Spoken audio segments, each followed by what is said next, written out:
एक 14 साल की लड़की गलती से एक नंबर डायल करती है। उसे क्या पता था कि जो नंबर वो डायल कर रही है वो उसकी पूरी लाइफ को बर्बाद करके रख देगी। जब वह नंबर डायल करती है तो सामने एक लड़का उस नंबर को रिसीव करता है और आवाज़ आती है, हेलो। यह सिलसिला लगभग 1 साल तक चलता है। बात होती है, चैट होता है।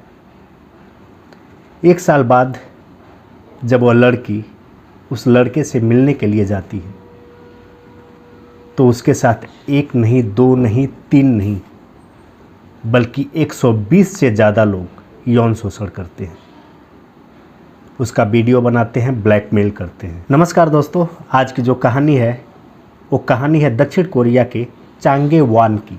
चांगेवान में एक लड़की रहती थी जिसकी उम्र 14 साल थी। उसका नाम था जोए। जोए देखने में खूबसूरत थी। उसकी एक छोटी बहन थी। उस घर में उसके माँ बाप रहते थे। उसका जो बाप था वो बहुत ज़्यादा शराब पीता था, और जब वो शराब पीता था तो घर पर आकर अपनी बीवी को पीटता था। पीटने पिटाने का सिलसिला बहुत दिनों से चल रहा था। आखिर में वह बीवी अपने पति से तंग आकर उससे तलाक ले लेती है और वो घर छोड़कर चली जाती है। समय था 2003 का। अब जोए, उसकी बहन और उसका जो फादर था, जो शराबी था, अब वो 3 लोग उस घर में रहते थे। अब वह कार्य जो अपनी बीबी के साथ करता था वही कार्य वो जोए के साथ करने लगा। शराब पी के आता था, उसको मारता था, टॉर्चर करता था। 14 साल की लड़की, उसे क्या भला पता क्या बुरा पता। वो गलती से उसके हाथ में मोबाइल था, वो परेशान थी। एक नंबर, रॉन्ग नंबर डायल करती है, और रॉन्ग नंबर जो डायल करती है वो रॉन्ग नंबर मिरियांग सिटी, जो पास की एक चांगेवान के पास एक सिटी थी मिरियांग सिटी में वो नंबर डायल होता है।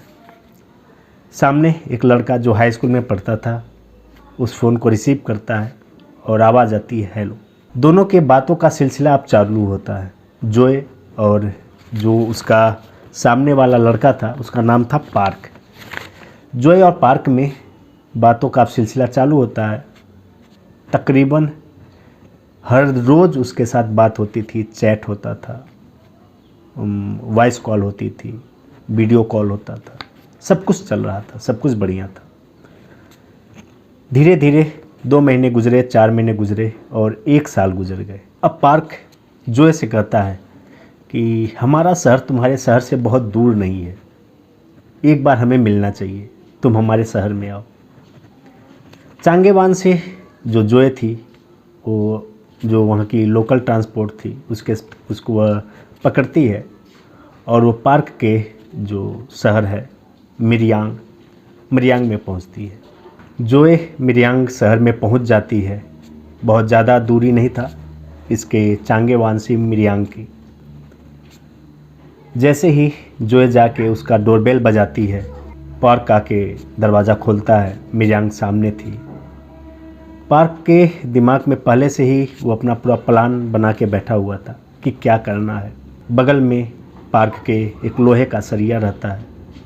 लोहे का सरिया उठाता है और उसके सर में ज़बरदस्त वार करता है। जोए लगभग बेहोश सी हो जाती है। अंदर इसके 4 दोस्त रहते हैं। जोए को उठाया जाता है, पार्क के घर के अंदर ले जाया जाता है और उसके साथ बारी बारी से यौन शोषण किया जाता है। बात यहीं ख़त्म नहीं होती है। यौन शोषण करते वक्त उसका वीडियो भी बनाया जाता है। 14 साल की महज वो लड़की, उसे क्या पता था कि उसके साथ ये सब होने वाला है।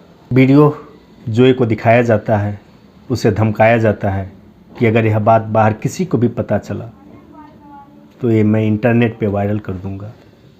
और अब सिलसिला शुरू होता है जोए के ब्लैकमेल का। जोए पार्क के घर से वापस आ जाती है अपने घर पे।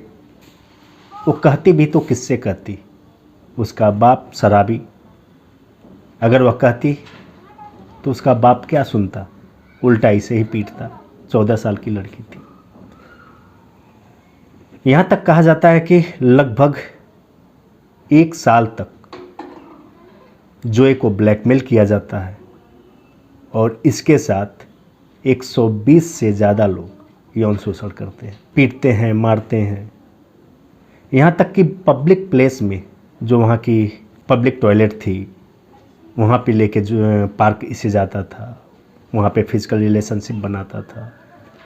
यहाँ तक कि कोई भी जगह पार्क छोड़ा नहीं था, जहाँ पे भी लेके जाता था वहाँ पे इसके साथ यौन शोषण करता था, वीडियो बनाता था, अपने दोस्तों को के सामने इसे परोसा जाता था। और वो बेचारी जोए अब फंस चुकी थी, अब करे तो क्या करे, उसके पास अब कोई चारा नहीं था। अभी भी पार्क का मन भरा नहीं।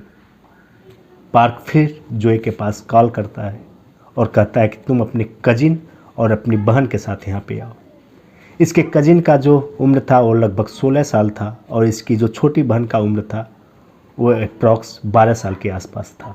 जोए क्या करती, पार्क के जैसे ही फ़ोन आया जोए चल देती है, अपने दोनों बहन को भी लेकर जाती है और वही काम इसकी बहन के साथ भी होता है। उसका भी वीडियो बनाया जाता है और उसे भी मारा पीटा जाता है। अब पार्क इतना इसके साथ अत्याचार करता है कि जोए की सहनशीलता खत्म हो जाती है। इसके शरीर पर कहीं पर भी ऐसा जगह नहीं था जहां पर चोट के निशान न मिले हों। जोए स्लीपिंग पिल यानी नींद की गोली बहुत ज़्यादा मात्रा में एक साथ ले लेती है और अपनी जीवन लीला समाप्त करने का प्रयास करती है। लेकिन ये बात जोए के अलावा पास में उसकी एक आंटी थी, वह देख जाती है और जल्दी से जोए के पास जाती है और उसे हॉस्पिटल लेकर जाती है। हॉस्पिटल में जैसे वो डॉक्टर जोए का चेकअप करता है, वह देखकर जोए को दंग रह जाता है। जोए जिस आंटी के साथ उस हॉस्पिटल में गई थी, डॉक्टर उस जोए की आंटी से कहता है कि क्या आपको पता है इसके साथ क्या क्या हुआ है? इसके पूरे शरीर पर जख्म के निशान हैं। जब डॉक्टर पूरी तरह से जोए को चेक करता है तो उसे मिलता है कि इसके साथ 120 से ज़्यादा लोग यौन शोषण किए। जब यह बात जोए की आंटी को पता चलता है तो उसके पैरों तले ज़मीन खिसक जाती है। वह पुलिस को कॉल करती है, उन अपराधियों के ऊपर FIR करवाती है। जो इस केस में पुलिस का जो कारनामा था उसे जब आप सुनेंगे तो पुलिस नाम से भी आपको घिन आने लगेगी। पुलिस बार बार जोए को बुलाता और उससे उलूल जुलूल सवाल करता कि तुम्हारे साथ कितने लोगों ने रेप किया, तुम्हारे साथ किसने क्या क्या किया, तुम्हारे प्राइवेट पार्ट में किसने क्या इंसर्ट किया। ये सब बातें जब जोए सुनती थी तो फिजिकली तकलीफ में तो थी ही, वो मेंटली भी तकलीफ में जाने लगी। जोए कहती है कि मैं सिर्फ एक ऐसी लड़की नहीं हूँ कि पार्क और उसके साथ ही मेरे साथ ऐसा किए हैं, मेरे अलावा बहुत सारी लड़कियों के साथ ऐसा किया गया है। वह पुलिस को 5 और लड़कियों के नाम बताती है कि इनके साथ भी वही काम हुआ है जो मेरे साथ हुआ है। पुलिस ये सब जानने के बाद जोए और उसकी जो 5 लड़कियां थी जिनके साथ यह घटना हुआ था, उनको पुलिस बुलाती है और उनके साथ भी यही उलूल जुलूल सवाल करती है। जोए परेशान हो जाती है। वह एक महिला पुलिस की मांग करती है कि मेरे केस का इंक्वायरी एक महिला पुलिस करे, लेकिन उसे यह कहकर मना कर दिया जाता है कि यह केस बहुत सेंसिटिव है और हमारे पास कोई ऐसी महिला ऑफिसर नहीं है कि जो इसे हैंडल कर पाए। अंत में पुलिस जो पार्क और उसके दोस्त थे उसको भी एक कमरे के अंदर बुलाते हैं, जोए को भी एक कमरे के अंदर ले जाते हैं और चिन्हित कर करके पूछते हैं कि ये था तुम्हारे साथ, इसने क्या किया था, ये था तुम्हारे साथ, इसने क्या किया था। जोए परेशान हो जाती है। जब जोए और पार्क को एक कमरे में लेकर जाता है तो मीडिया के सामने सब सारी बातें आती हैं और जोए का नाम पहली बार खुलकर न्यूज़पेपर में आता है। और जब यह बातें न्यूज़पेपर में जाती है और जोए खुलकर मीडिया के सामने अपनी बातों को कहती है तो दक्षिण कोरिया के लोग सड़कों पर उतर जाते हैं और न्याय की मांग करने लगते हैं। मीडिया भी बहुत सपोर्ट करती है, लेकिन पुलिस वालों का रवैया वही था।